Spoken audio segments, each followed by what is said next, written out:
Hello everyone.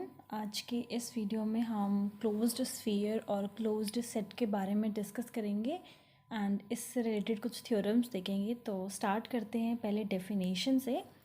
अगर हम closed sphere की बात करें, क्लोज्ड स्फीयर, ओके, तो ये मान लेते हैं कि क्लोज्ड स्फीयर है। इसको डिनोट करने का तरीका होता है S and closed bracket. Suppose करो हम लिख रहे हैं X R, so that means कि एस जो है आपको बता रहा है कि ये एक स्फीयर है, ये ब्रैकेट्स आपको बता रहे हैं कि ये स्फीयर जो है वो क्लोज्ड है, एंड एक्स आपको बताता है कि ये सेंटर है, एंड आर आपको रेडियस बताता है। दैट मीन्स कि अगर हम इसको डिनोट करें तो यहाँ पर हो जाएगा ये एक्स एंड ये हो जाएगा आर। अब क्योंकि ये स्फीयर क्लोज्ड है, तो अगर आप इंटरवल लेते हो, मान लो आप इंटरवल लेते हो 2 to 3, तो हम क्या करते हैं इस इंटरवल में, क्लोज इंटरवल में बाउंड्री पॉइंट्स को भी इंक्लूड करते हैं। तो इसी तरीके से आप में मान लो बाउंड्री पे कोई पॉइंट लेते हो, लेटेस्ट से उस पॉइंट का नाम मैंने वाई बोला, और वाई को एज अ सेंटर मानते हुए हम एक स्फीयर ड्रॉ कर रहे हैं। तो आप देखोगे कि आधा पार्ट, इस साइड का ये जो पार्ट है वो स्फीयर के बाहर लाई कर रहा है, ठीक है। तो हम फिर भी बाउंड्री के पॉइंट्स को इंक्लूड कर लेते हैं, बट ओपन स्फीयर या फिर ओपन के केस में क्या होता है, बाउंड्री के पॉइंट्स को इंक्लूड नहीं किया जाता उस केस में, क्योंकि हमें वो पूरा स्फीयर जो है सेट के अंदर चाहिए होता है। बट क्योंकि अभी हम क्लोज्ड की बात कर रहे हैं तो हम सारे बाउंड्री पॉइंट्स को इंक्लूड करेंगे। अब दूसरी चीज़ क्या है क्लोज्ड सेट की, ये तो हो गया क्लोज्ड स्फीयर के बारे में। और इसको छोड़कर हम इस तरीके से भी इसको डिनोट कर सकते हैं बी एक्स आर, और बी क्या है, ball. Okay, now let us come to the definition of closed set. अब क्लोज्ड सेट की 3 डेफिनेशंस हैं और तीनों ही इम्पॉर्टेंट हैं। जैसे कि पहली डेफिनेशन कहती है कि जो बाउंड्री पॉइंट्स हैं उनको भी इंक्लूड करते हैं हम, ठीक है, उन बाउंड्री पॉइंट्स को भी कंसिडर किया जाता है, अनलाइक ओपन सेट या फिर ओपन स्फीयर, क्योंकि उसमें बाउंड्री के पॉइंट्स को छोड़ते हैं और क्लोज में हम उसको लेते हैं। जैसे कि मैंने अभी आपको एग्जांपल दिया 2 to 3, तो बीच के पॉइंट्स तो सारे लेंगे ही, और एक्सट्रीम पॉइंट्स जो हैं इनके एंड पॉइंट्स जो हैं 2 और 3, इनको भी कंसिडर करेंगे। जो सेकंड डेफिनेशन है क्लोज्ड सेट की, वो ये कहती है कि हम मान लीजिए ए कोई क्लोज्ड सेट है, ए कोई क्लोज्ड सेट है, तो उसका जो कॉम्प्लीमेंट होगा दैट इज़ एक्स माइनस ए, या फिर हम इसको ए कॉम्प्लीमेंट इस तरीके से भी डिनोट करते हैं। तो ये कैसा होगा, ओपन। तो डेफिनेशन का मतलब ये है कि कोई भी सेट अगर वो क्लोज है तो उसका कॉम्प्लीमेंट हमेशा ओपन होता है। थर्ड डेफिनेशन है लिमिट पॉइंट्स से रिलेटेड।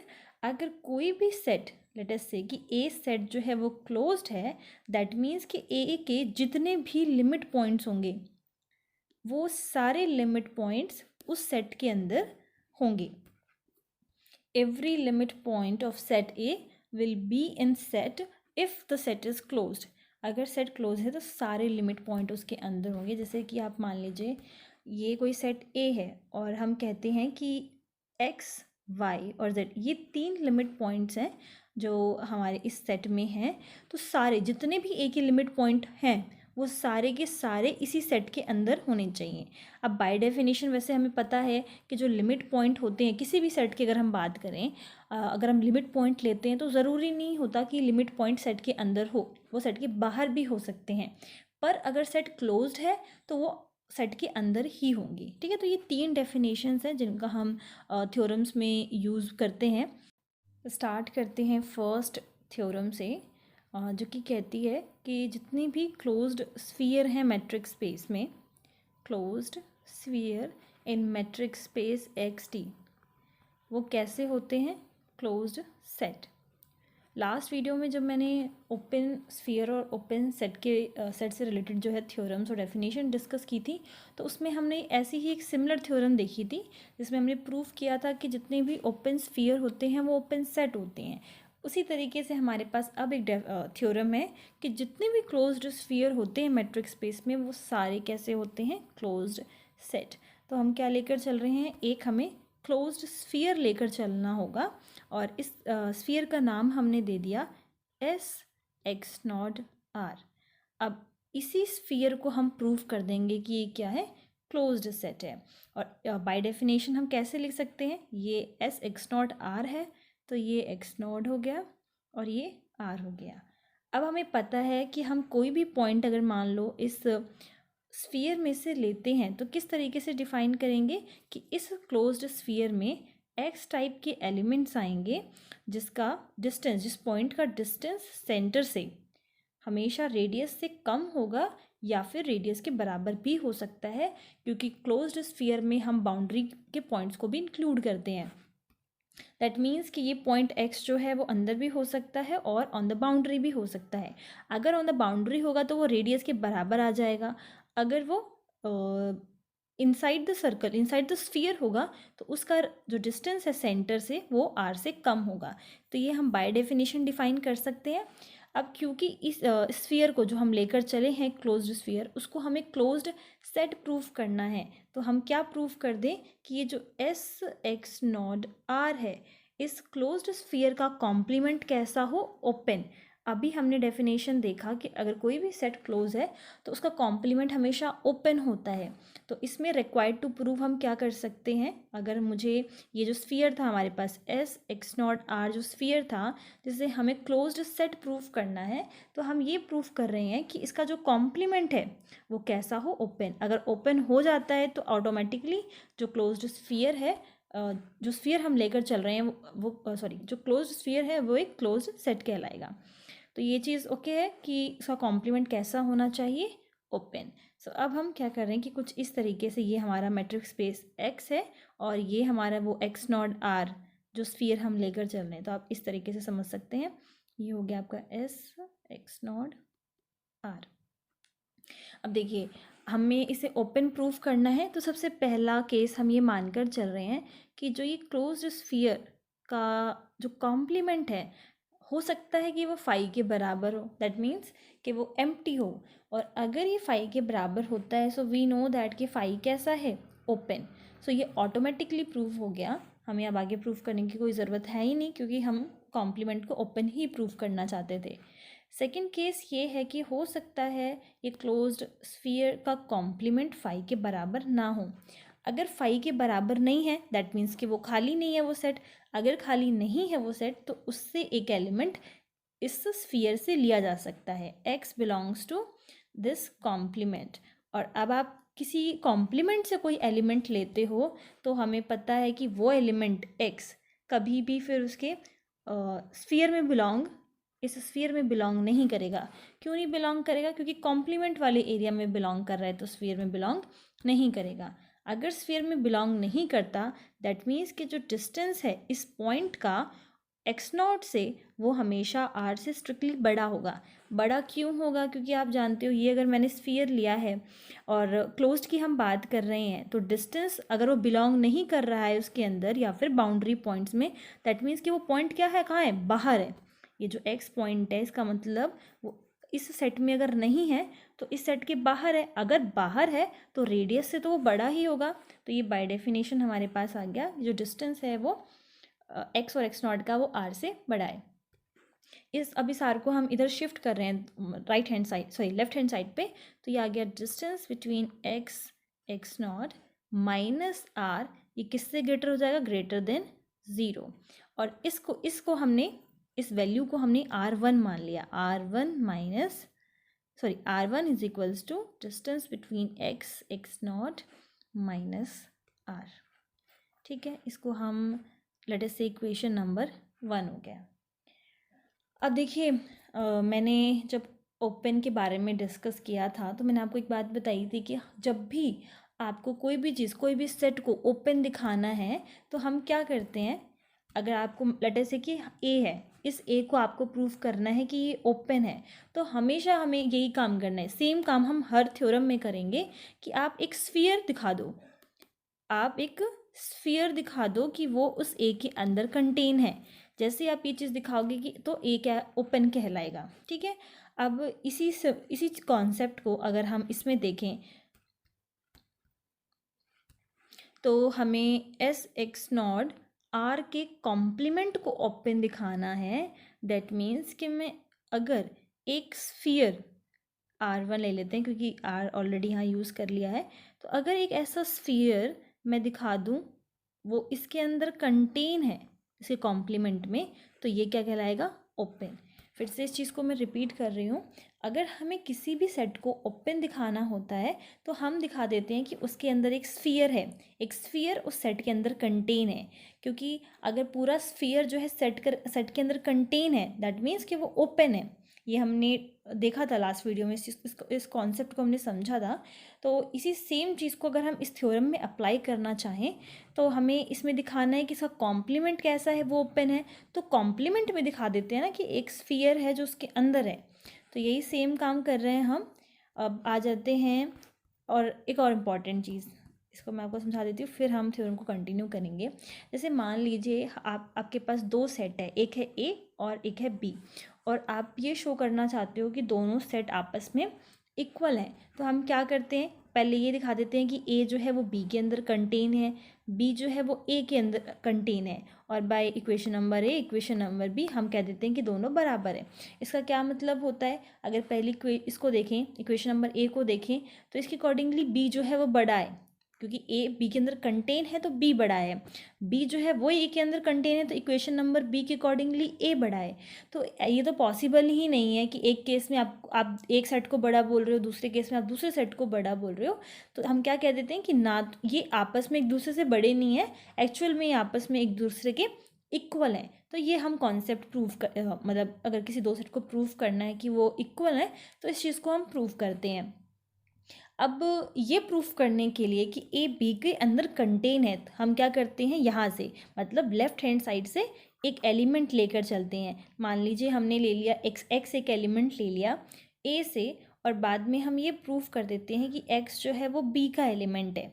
तो क्या हो गया कि एक एलिमेंट जो आप लेकर ए से चले थे, अब आप बी में दिखा रहे हो, तो आप कह देते हो कि ए क्या है, बी के अंदर कंटेन है।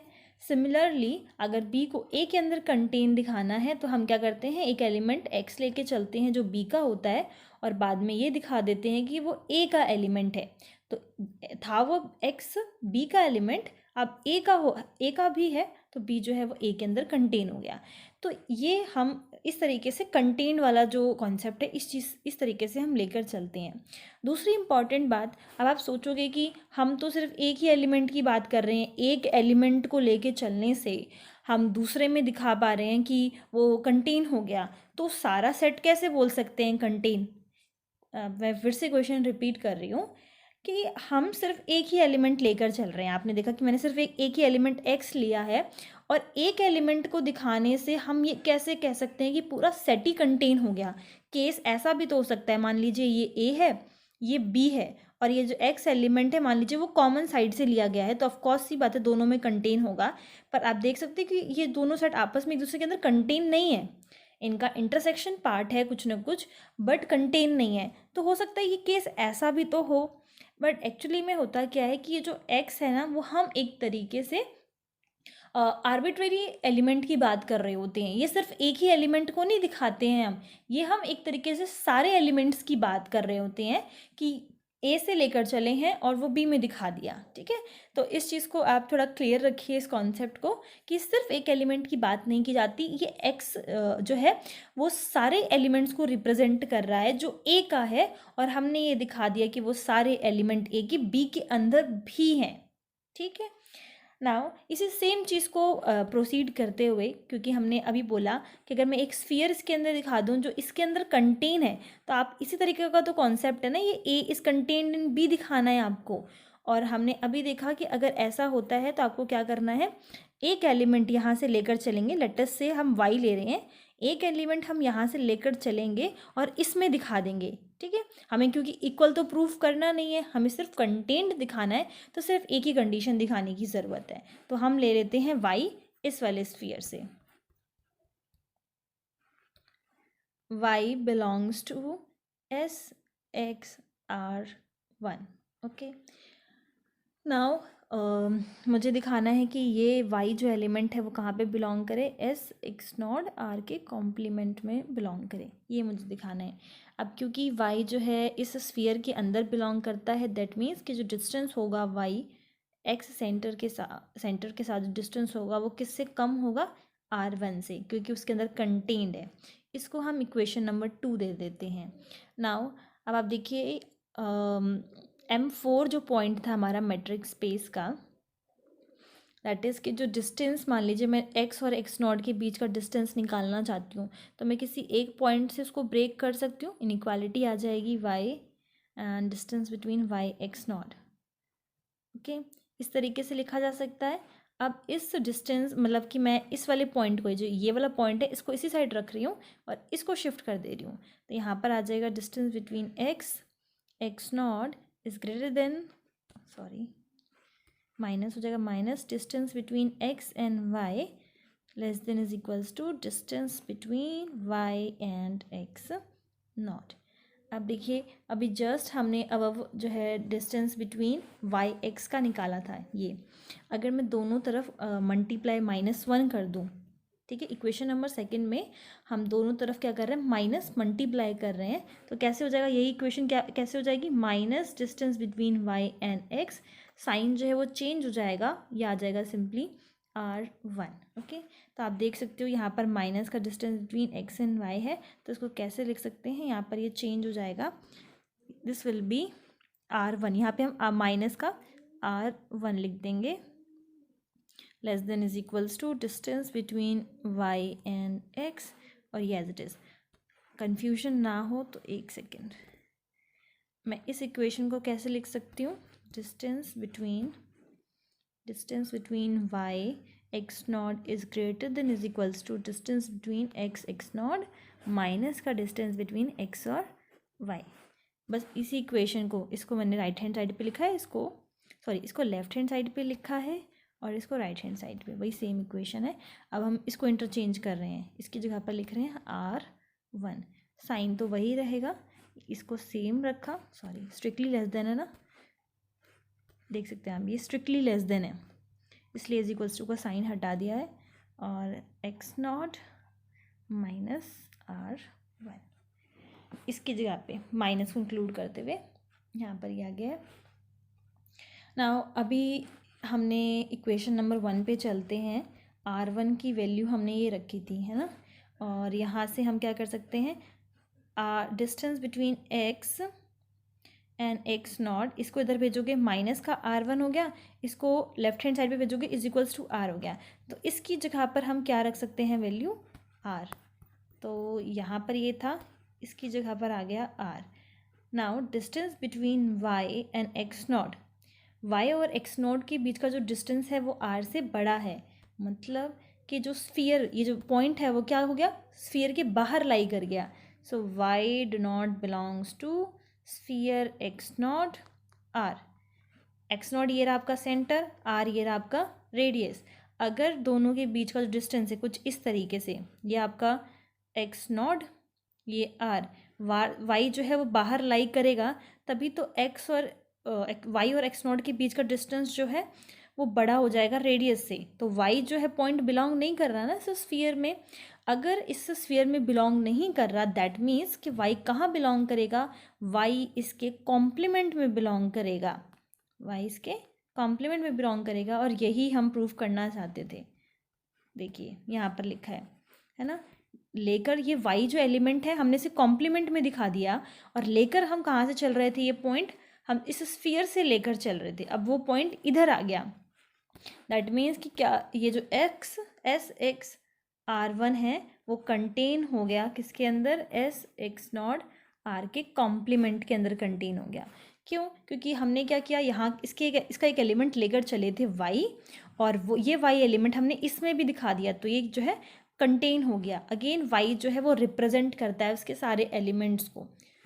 नाउ अगर हम कोई भी एक स्फीयर दिखा देते हैं किसी सेट के अंदर कंटेन है, तो उस स्फीयर को हम कैसा कहते हैं कि ओपन है, और इसका जो कॉम्प्लीमेंट है, इस स्फीयर का जो कॉम्प्लीमेंट है, अगर वो ओपन है तो क्या हो गया, वो सेट कैसा कहलाएगा, वो सेट जो है क्लोज कहलाएगा। मैंने यही लिखा था कि कॉम्प्लीमेंट इसका जो है वो हम ओपन प्रूफ कर देंगे, तो सेट कैसा हो जाएगा, जो स्फीयर है वो कैसा हो जाएगा, क्लोज्ड। सो दैट्स इट, इतना ही प्रूफ था इसका। अब आ जाते हैं हम सेकंड थ्योरम पे। इस थ्योरम में हमें प्रूव करना है कि जो आर्बिट्रेरी इंटरसेक्शन होता है क्लोज्ड सेट्स का वो क्लोज होगा। मतलब कि हमने कुछ आर्बिट्रेरी क्लोज्ड सेट ले लिए हैं, तो इसका जो इंटरसेक्शन है, ये जो पार्ट इंटरसेक्शन में आपको मिलेगा, ये भी कैसा होना चाहिए, क्लोज। इससे रिलेटेड हमने सिमिलरली एक ओपन के लिए भी प्रूफ किया था, उसमें भी हमने इंटरसेक्शन लिया था, फाइनाइट इंटरसेक्शन था ओपन सेट्स का, और उनका इसका इंटरसेक्शन भी कैसा था, ओपन। तो यही सेम है। अब हम इसको नाम दे देते हैं। सपोज करिए इसका नाम हमने दे दिया F1, F2, इसी तरीके से Fn। ओके, नाउ ये जो इंटरसेक्शन पार्ट है, ये जो इंटरसेक्शन हम पार्ट ले रहे हैं, इसको हमने नाम दे दिया F। तो हम F को कैसे डिफाइन कर सकते हैं कि F क्या है, सारे Fi's का इंटरसेक्शन है, और हमें प्रूफ करना है कि ये F कैसा हो, क्लोज्ड हो। ओके, अब क्योंकि सारे Fi's जो हैं वो कैसे हैं, क्लोज्ड हैं, ये तो हमें ऑलरेडी गिवन है। ये जो सारे Fi's हैं ये क्लोज हैं, ऑलरेडी हमें गिवन है। हमें प्रूफ करना है कि ये F भी क्लोज होगा। तो ये आपके पास गिवन वाला पार्ट है, और नीचे वाला रिक्वायर्ड टू प्रूव वाला पार्ट है। क्योंकि Fi's क्लोज हैं, दैट मीन्स कि उनका जो कॉम्प्लीमेंट है x माइनस Fi वो कैसा होगा, open. Now we know that कि अगर हम सारे ओपन सेट्स का यूनियन कर देते हैं तो वो भी कैसा होता है, ओपन। अब डी मॉर्गन्स का यूज़ करते हैं, इसको हम किस तरीके से लिख सकते हैं, एक second, let me erase it first. So हमने क्या लिखा यहाँ पर कि union of x minus Fi जो हैं वो कैसे हो गए, open. Okay, so by De Morgan's law हम क्या कह सकते हैं, ये जो यूनियन होता है वो इंटरसेक्शन में कन्वर्ट हो जाता है। तो x माइनस दिस इंटरसेक्शन ये भी कैसा होगा, ओपन। और आप देखिए कि x माइनस ये ओपन है, तो ये जो है आपके पास वो कैसा हो जाएगा, क्लोज। इंटरसेक्शन ऑफ Fi कैसा हो जाएगा, क्लोज। क्योंकि कोई भी सेट क्लोज होता है तो उसका इंटरसेक्शन ओपन होता है ना, x minus something, x minus a set जो होता है, तो ये x माइनस ए की फॉर्म में ही आ गया। तो ये अगर इसका कॉम्प्लीमेंट पूरा कैसा है, ओपन, तो ये कैसा हो जाएगा, क्लोज। और इस इंटरसेक्शन को हमने किससे डिफाइन किया हुआ है, f से, तो f कैसा हो गया, क्लोज। यही हमें प्रूफ करना था। आज के वीडियो में बस इतना ही। हम नेक्स्ट वीडियो में आगे के और टॉपिक्स कवर करेंगे, जिसमें क्लोजर और इंटीजर के कुछ टॉपिक्स होंगे, थ्योरम होंगी उससे रिलेटेड। यहाँ तक आपको अगर कोई प्रॉब्लम है तो पूछ सकते हो, एंड थैंक यू।